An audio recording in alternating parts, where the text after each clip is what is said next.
বরিশালের একটা বিগ মানে প্লেয়ার এখানে আসছে, তো আসলে মোহামেডানের জন্য আমি বলবো এটা একটা শুভকামনা। ওর টাইমও আসতে পারে, আবার ও ভালোও করতে পারে। তো ওরে এখন যেহেতু ইয়াং ছেলে, ওরে সাপোর্ট করাটা হচ্ছে ইম্পর্টেন্ট।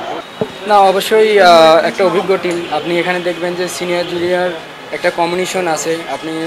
আর যেহেতু অলমোস্ট বরিশালের একটা বিগ মানে প্লেয়ার এখানে আসছে, তো আসলে মোহামেডানের জন্য আমি বলবো এটা একটা শুভকামনা।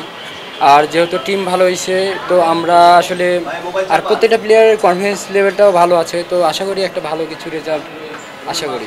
না, আমি যেটা বললাম আর কি, আপনি দেখবেন যে ওভারঅল এভারেজে খাতা কলমে বলেন বা পারফরমেন্স ওয়াইজ বলেন, যে ক্ষেত্রে বলেন না কেন, মোহামেডান টিমটা মানে বিগত দিনের চেয়ে, মানে বিগত 5-7 বছরের চেয়ে এবার অনেকটা ভালো হয়েছে। তো আমরা আশা রাখতেই পারি আর কি একটা ভালো কিছু করার জন্য।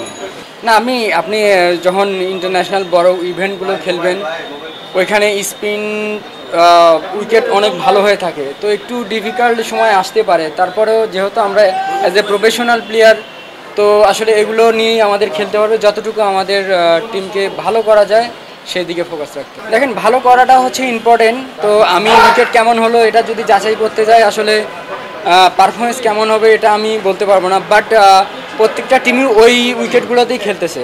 তো আমার কাছে মনে হয় যে কোনো ম্যাচ হয়তো ওইখানে হাই স্কোরিং ম্যাচ হবে, এখানে শুধু যে বলারদের দায়িত্ব তা না, ব্যাটসম্যানদেরও অনেকটা দায়িত্ব আছে। তো আমরা যদি ভালো টিম কম্বিনেশনে মানে ভালো একটা খেলতে যাই, তাহলে হয়তো বা আমরা ভালো কিছু করতে পারি। অবশ্যই সে এখন একটা ইয়াং স্টার আসতেছে, এবং এসে যে একটা বড় ইভেন্টে ভালো করবে এমন একটা মানে আমরা না ধারণা নিয়ে থাকি, বাট ওর টাইমও আসতে পারে, আবার ও ভালোও করতে পারে।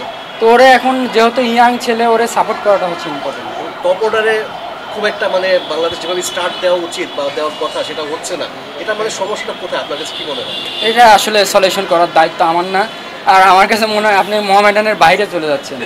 দেখেন, টাকা যখন আলটিমেটলি প্লেয়াররা খেলে টাকার জন্যই, তো টাকা যখন প্রত্যেকটা ইভেন্ট থেকে যখন টাকা কমে যায়, অবশ্যই এটা একটা দুঃখজনক বিষয়।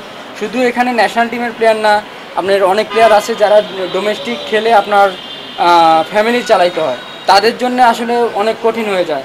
তো আমার কাছে মনে হয় যে ইনশাল্লাহ এই জিনিসটা তাড়াতাড়ি কেটে যাবে আর কি। ন্যাশনাল টিমের প্লেয়ারদের উপর কি সেই প্রভাবটা আসছে?